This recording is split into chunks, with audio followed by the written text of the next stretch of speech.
তবে আমাদের সামনে রমজান মাস আসছে মা, একটু বেটা বেটিদেরকে রোজাটা রাখা করাইন।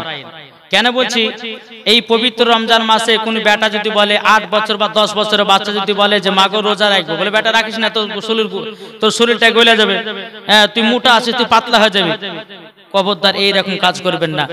ইনশাআল্লাহ এই জীবনে শুনতে পাবেন ইমাম হাসান ইমাম হোসেন কিভাবে রোজা রাখতেন আর খাতুনে জান্নাত কিভাবে রোজা বেটাদেরকে রাখাতেন। ইনশাআল্লাহ আপনাদের সম্মুখে তুলে ধরবো। একবার মদিনার দিকে দিলটি লাগিয়ে ঝুমঝুম আওয়াজে দূরে পড়ুন, আল্লাহুম্মা সাল্লি আলা মাইয়িতিনা মাওলানা মুহাম্মদ ওয়ালা আলে সাইয়্যিদিনা মাওলানা মুহাম্মদ। ভালোবাসার জায়গা মদিনা, একবার জোরে বলুন সুবহানাল্লাহ। ভালোবাসার জায়গা মদিনা, ভালো লাগার জায়গা মদিনা, ভালোবাসার জায়গা মদিনা, ভালো লাগার জায়গা মদিনা। এত সুন্দর জায়গা কোথায় দেখে নাও, এত সুন্দর জায়গা কোথায় দেখে নাও, সাজিয়েছে দয়াল রব্বানা, ভালো লাগার জায়গা মদিনা, ভালোবাসার জায়গা মদিনা, ভালো লাগার জায়গা মদিনা। মদিনা শরীফের নূরের খাজানা, মদিনা শরীফের নূরের খাজানা, আশিক ছাড়া অন্য বুঝে না, ভালো লাগার জায়গা মদিনা, ভালোবাসার জায়গা মদিনা, ভালো লাগার জায়গা মদিনা। জরকান সুবহানাল্লাহ। এই বাবাজি মুসলমান ভাইরা, এই সোনা মানিকেরা, আমার আল্লাহ পাক আল্লাহ তাআলা পবিত্র কোরআনের মধ্যে বাবা ঘোষণা করে দিয়েছেন, আন-নাবিয়্যু আওলা বিল মুমিনিনা মিন আনফুসিহিম। প্রত্যেকটা মুমিনের আত্মার চাইতে আমার নবী মুস্তাফা নিকটে আছে। জোরে বলুন সুবহানাল্লাহ। এই বাবা আমার কথাটা একটু বোঝার চেষ্টা করেন বাবা, যদি ভুল হয় তো বলবেন। এই বাবাজি আগে নবীকে চিনো, নামাজ পড়ো, নবীকে চিনো, রোজা করো, নবীকে চিনো, হজ করো, নবীকে চিনো, যাকাত দাও, নবীকে চিনো, আমল করো, নবীকে চিনো, কোরআন পড়ো। আল্লাহ পাক আল্লাহ তাআলা বলছে যারা নবীকে চিনে নিয়েছে, নামাজ পড়েছে, নামাজে আল্লাহ পাওয়া গেছে। সুবহানাল্লাহ। কি গো ঠিক না? আমি যদি নবীকে না চিনি, এই বাবাজি মুসলমান, আমরা যতই নামাজ পড়ি না কেন বাবাজি ওই নামাজে আল্লাহ পাওয়া যাবে না। আল্লাহ বলছে, বলে বান্দারে আগে তুমি নবীকে চিনো, নবীকে চিনো, নামাজ রোজা হজ যাকাত করো। আল্লাহ বলে তার সব ইবাদত আমার দরবারে কবুল হয়ে যাবে। জোরে বলুন না সুবহানাল্লাহ। বাবাজি মুসলমান ভাইরা, এ সোনা মানিকের, তাই বাবাজি মুসলমান, আল্লাহ পাক আল্লাহ তাআলা বলছো গো আমার বান্দা বান্দিরা, তোমরা যদি সঠিকভাবে নামাজ পড়তে চাও আগে নবী মুস্তাফাকে চিনে নাও। বাবাজি মুসলমান ভাইরা, এ সোনা মানিকের, একটা কথা আমাকে প্রশ্ন করেছিল, বলে মাওলানা সাহেব ওয়াহাবির মসজিদে এত মুসাল্লি হয় কেন, সুন্নিদের কেন হয় না? কি গো ঠিক না? বলছে ওয়াহাবি মসজিদে এত ভিড়। বাবা যে ওয়াহাবি মসজিদে বেটা ছেলে মেয়ে ছেলে একসঙ্গে জামাত করে পড়ে না? হ্যাঁ, আবার বেশি লোক হয় কেন? হ্যাঁ, আমাকে বললাম যে বলে ভাই শোনো শোনো, যা দিলেতে নবীর মোহাব্বত থাকবে না, যা দিলেতে নবীর ভালোবাসা থাকবে না, বাবাজি মুসলমান তারা নামাজ চিনবে কিন্তু বাবা নবী চিনবে না। বাবাজি মুসলমান ভাইরা, হে সোনা মানিকেরা, আপনাদেরকে বলতে চাই রে বাবাজি, আল্লাহ পাক আল্লাহ তাআলা আপনার নামাজ পড়ে না, আল্লাহ পাক আল্লাহ তাআলা রোজা করে না, আল্লাহ পাক আল্লাহ তাআলা হজ করে না, যাকাত দেয় না, শুধু কি করে আমার নবী মুস্তাফার প্রতি প্রতি দুরূদ পড়ে, জোরে বলুন না সুবহানাল্লাহ। আল্লাহ পাক আল্লাহ তাআলা বলছো আমার বান্দা বান্দিরা, যেই নবীকে তৈরি না করলে আসমান জমিন পাহাড় পর্বত নদী নালা কোন জিনিসকে তৈরি করা হতো না। আমার আল্লাহ পাক আল্লাহ তাআলা হাদিসে কুদসির মধ্যে বলতেছে, লাউলা মুহাম্মাদুর ওয়া উম্মাতুহু, নবী এবং তার উম্মতকে যদি তৈরি না করতাম, লামা খলাকতুল জান্নাহ, আমি জান্নাতকে বানাতাম না, ওয়ালা নাহর, আমি দিনকে বানাতাম না, ওয়ালাল কমর, আমি তারাকে তৈরি করতাম না, ওয়ালা শামস, এবং আমি সূর্যকে বানাতাম না, ওয়ালা মুরসালা, সম্মানীয় ব্যক্তি বানাতাম না, ওয়ালা ইয়াকা, এ মুসা নবী তুমি শুনে রেখে দাও, আমার নবী এবং তার উম্মতকে যদি তৈরি না করতাম, আল্লাহ বলতেছেন আমি মুসা গো তোমাকেও বানাতাম না। এমন কি 1,24,000 পয়গম্বর, এমন কি মতান্তরে 2,24,000 পয়গম্বর, কোন নবীগণকে বানানো হতো না। সুবহানাল্লাহ। কি গো, আমার নবীর ওসিলা দিয়ে সমস্ত নবীগণকে বানিয়েছে, আমার নবীর ওসিলা দিয়ে বাবাজি সারা পৃথিবীকে তৈরি করেছে। তাইলে বলুন, নামাজ আপনার কিনা নবীকে আগে চিনতে হবে কি হবে না? এটা হাত তুলে বলেন না জি, নবীকে চিনতে হবে কি হবে না? কিন্তু নবীকে চিনার মতো চিনতে হবে।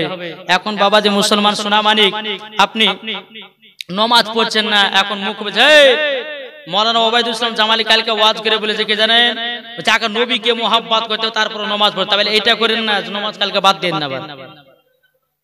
বুঝবেন, একটু বুঝবেন ব্যাপারটা নাকি বলছেন, একটু ভিতরে আপনার বুঝার একটু চেষ্টা করুন।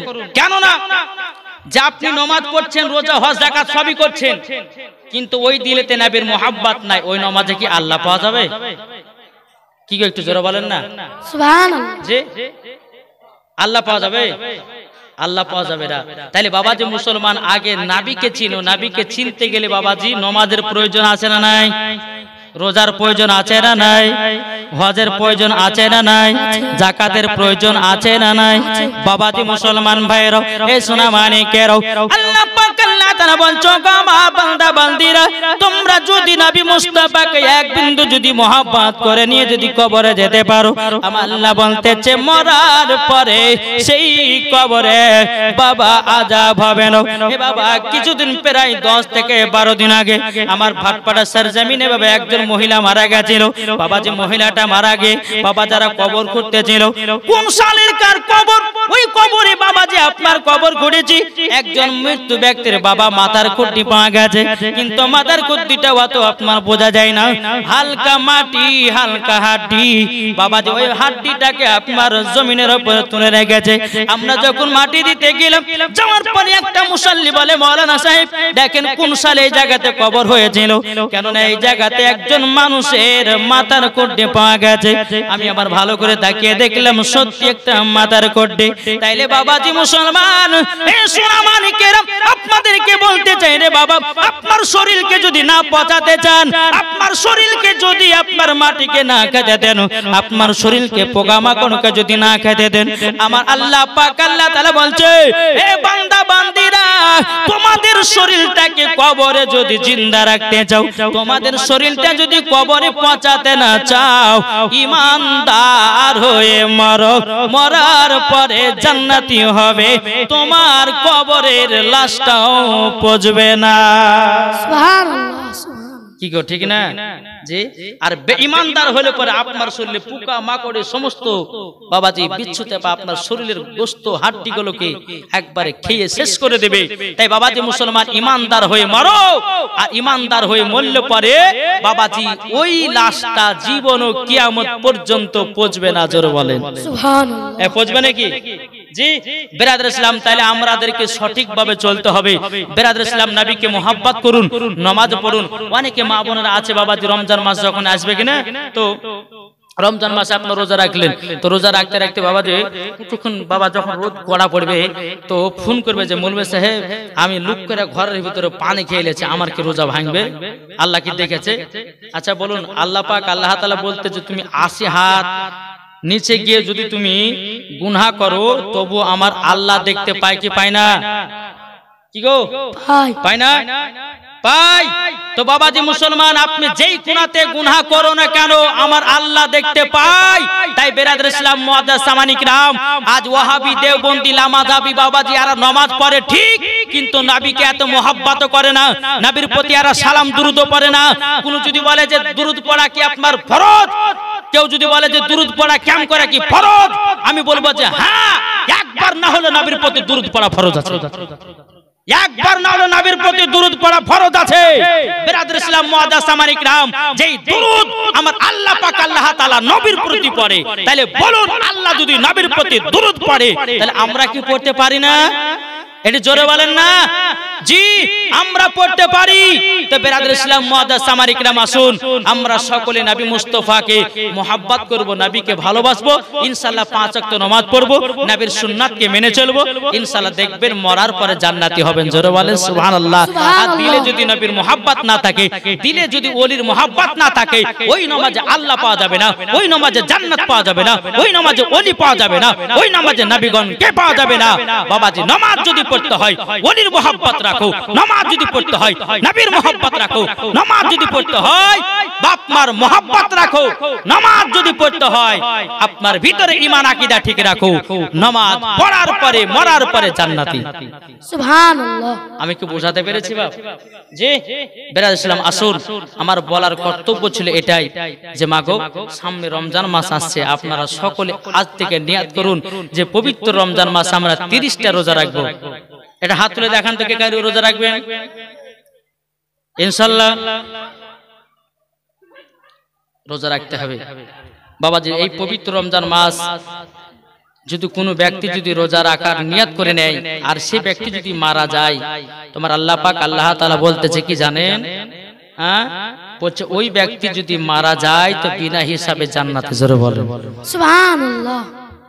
বিনা হিসাবে জান্নাতে। তো আসুন বাবা কালকে জীবনী যেখান থেকে রেখেছিলাম শুরু করব। একবার দরুদ পড়ুন, আল্লাহুম্মা সাল্লি আলা সাইয়্যিদিনা মাওলানা মুহাম্মদ ওয়া আলা আলি সাইয়্যিদিনা মাওলানা মুহাম্মদ সাল্লাল্লাহু তাআলা আলাইহি সাল্লাম। বাবা যে মুসলমান ভাইরা, তাহলে কালকে জীবনী কোথা থেকে রেখেছিলাম মনে আছে? কি গো মনে আছে? তবে বাবা জীবনী শুনলে হবে না, শুধু জীবনী শুনবেন আর ওই রকম আপনাদের জীবনটাকে তৈয়ার করতে হবে। খাতুনে জান্নাত যে জীবনী শুনছেন, এই মা ফাতেমা জীবনে এক ওয়াক্ত নামাজ কাজা করতো না, তাহাজ্জুদও কাজা করতো না। জোরে বলে সুবহানাল্লাহ। আর এখন যদি বলে যে জীবনী শুনবো সিরিয়ালে দেখবো, তাহলে কিন্তু হবে না। পরিবর্তন করুন, নিজেকে শিখুন, নিজে বুঝুন আর নামাজের দিকে যান। 5 ওয়াক্ত নামাজ পড়বেন, ইনশাআল্লাহ আল্লাহ পাক আল্লাহ তাআলা আপনাকে মরার পর হয়তো জান্নাত দান করবে। জোরে বলুন সুবহানাল্লাহ। তাই বাবাজি মুসলমান জীবনী শুনবেন মন দিয়ে।